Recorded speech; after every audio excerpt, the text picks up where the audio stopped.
The ocean is a library, and for most of human history, only certain people knew how to read it. Here is the core of what this story is about. Long before the word Philippines existed, the archipelago's seafarers and skywatchers were so precise in their astronomical knowledge that foreign fleets, Arab fleets, trading networks stretching from the Persian Gulf to the South China Sea, depended on them to navigate. Not as servants, not as curiosities, as specialists. The tragedy is not that this happened. The tragedy is how thoroughly it was buried, and by whom, and why. Pull that thread long enough, and you'll find something stranger than any myth. Stop. The Arab maritime world of the 9th and 10th centuries was, without exaggeration, the most sophisticated seafaring civilization of its era. Arab merchants and scholars produced navigational texts, studied celestial mechanics, and built trade networks that connected 3 continents. They were not naive. They were not desperate. When a civilization that advanced sought out local astronomical expertise in the archipelago region, it wasn't charity. It was necessity. Look, the waters between Borneo, the Visayas, and the Sulu Sea are not forgiving. The seasonal monsoon reversals, the hidden reef systems, the localized current patterns. These were not things you could calculate from Baghdad. They had to be learned across generations, embedded in memory, encoded in star language that had no direct translation into Arabic script. That encoding was real. Look, the indigenous astronomical traditions of the archipelago predate any recorded foreign contact by centuries. The Sulu people of Panay, the communities of the Visayas, various groups across Mindanao, they all carried sophisticated systems for reading the sky. Star clusters were not decorations. They were calendars, compasses, and clocks simultaneously. The Pleiades alone carried agricultural, navigational, and ceremonial data that could fill what we'd now call a manual. And here is where the story gets uncomfortable. When Arab traders arrived in the Sulu Archipelago, which historical records place with increasing frequency from around the 9th century onward, they brought goods, they brought Islam eventually, they brought writing systems. But they also encountered something they hadn't fully anticipated, a population that knew the sky above those waters better than anyone who had ever written a navigational treatise. The exchange that followed was not a simple transaction. It was a negotiation between 2 very different kinds of knowledge. Arab navigational texts from this period, including fragments attributed to scholars connected to the House of Wisdom in Baghdad, reference the star readers of the Eastern Islands, without naming them with any precision. The phrasing is diplomatic, perhaps deliberately vague.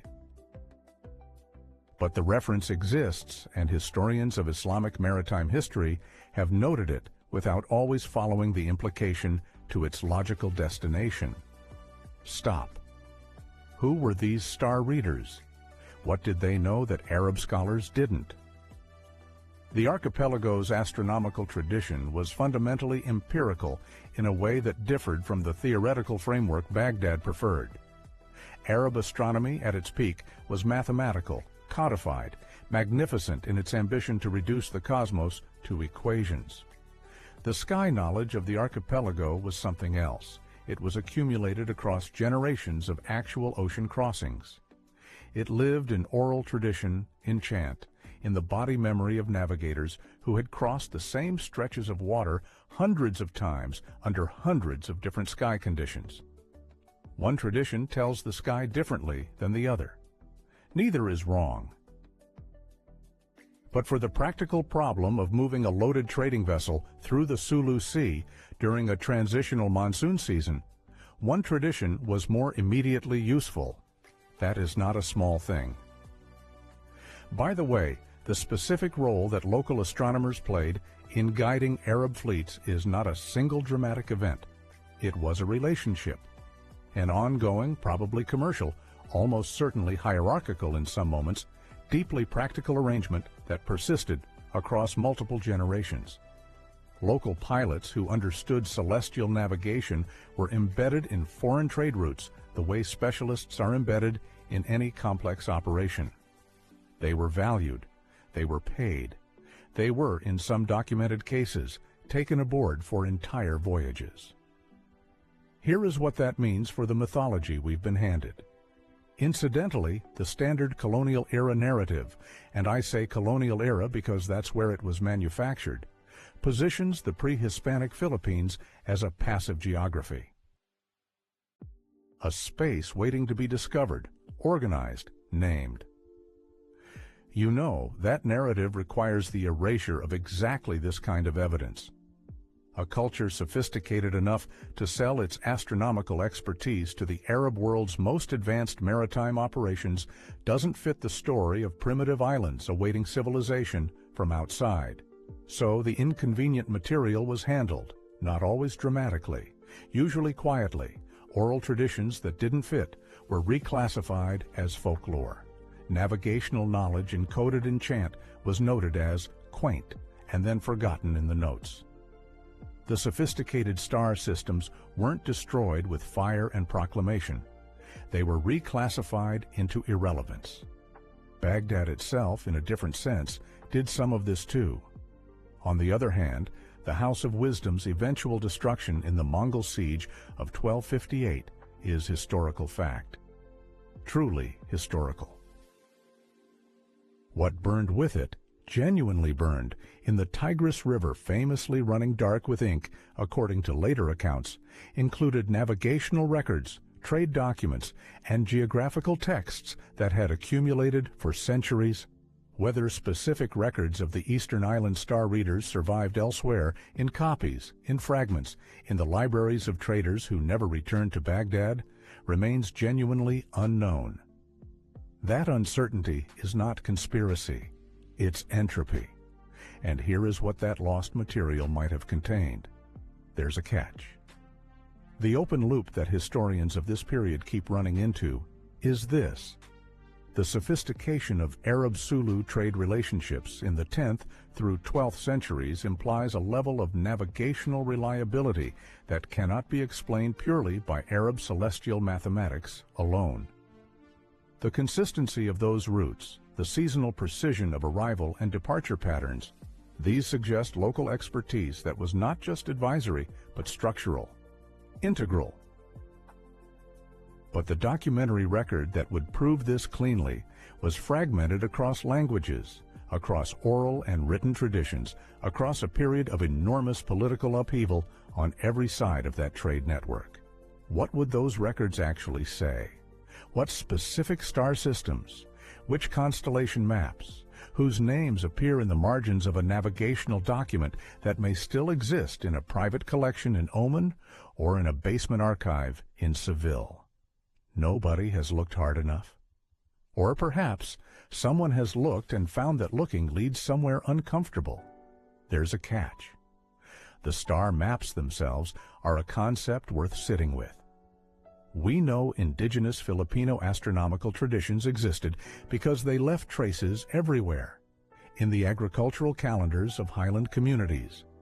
In the navigational practices documented, albeit dismissively, by early Spanish missionaries who noted that local pilots navigated by stars with unsettling confidence. In the names of stars and constellations that persist in regional languages and have no clear borrowing from Arabic or Spanish or Chinese traditions, suggesting they predate all three contact periods. Moving on, the Buwaya constellation, the Balatic system, linked to Orion's belt and associated with both fishing seasons and ocean navigation. Star knowledge embedded in the structure of weaving patterns, in the rhythm of oral epic poetry, in the timing of ritual that made no sense to outsiders, because outsiders were reading the surface without understanding that the surface was a code. These were not decorative traditions, they were functional systems. Functional enough that a seafaring civilization from the opposite end of the Indian Ocean trading world considered them worth integrating into their own navigational practice. That is the real claim here. Not magic, not lost civilizations, not suppressed secrets. Hard, practical expertise developed over centuries of living on and around water, recognized and utilized by people sophisticated enough to recognize genuine expertise when they encountered it. By the way, the myth is that pre-colonial Filipino culture was simple. Now pay attention. The fact is that it was specialized in ways that the colonial record had every political reason to minimize and almost no reason to preserve accurately. Specialization in astronomical navigation doesn't build churches. It doesn't pay tribute in gold. It doesn't fit the administrative categories of a colonial census. So it got filed under customs and superstitions, and the filing cabinet was largely left closed. Here is the specific cruelty of that filing. When a culture's most sophisticated intellectual tradition gets reclassified as superstition, the culture itself begins to internalize that reclassification. The star readers of the Sulu Archipelago didn't stop knowing what they knew overnight. The knowledge degraded across generations as the context that sustained it, the long ocean trade voyages, the commercial relationships with Arab and later Chinese merchants, the social structures that valued and trained navigators, were dismantled one piece at a time by a colonial system that had no use for any of it. There's a catch. The loss is not a single catastrophic moment. It's a slow dissolution. What we're left with now are fragments, the Balotic traces, the Pleiades calendars, the navigational chants that survived because they were embedded in ritual contexts the church didn't fully penetrate, and the Arab texts, fragmentary, translated through multiple languages, referencing Eastern Island navigators in ways that scholars of Islamic maritime history occasionally footnote and rarely pursue. Stop. The creation, the accumulated sky knowledge of a maritime civilization, outlasted the civilization's ability to protect it. It scattered into pieces too small to be recognized as a system, and then those pieces were labeled folklore and placed on a different shelf from history. But pieces have a way of accumulating again. Researchers in maritime history, in archaeoastronomy, in the linguistics of star names across Southeast Asian languages. They're finding the same patterns from different directions. The constellation systems align in ways that suggest a unified astronomical tradition that once stretched across the archipelago and connected outward to the broader Indian Ocean world. The star names share roots. The seasonal systems correspond. The navigational logic coheres. Something was there. Something large and coherent and practically sophisticated. The question that remains, and it doesn't have a clean answer, is this. If we recovered every fragment, if the Baghdad records and the Seville archives and the private collections of old Sulu trading families were all open simultaneously and cross-referenced, would we find the names of specific sky readers who guided specific Arab fleets on specific crossings? Or would we find something even more interesting? Evidence that the knowledge transfer went both ways, that Filipino astronomical traditions influenced Arab celestial mathematics in ways that are currently attributed to other sources? That's not a rhetorical question. Several historians think it's a real possibility. None of them have the evidence to prove it yet. What do you think got lost? And what exactly are we still finding?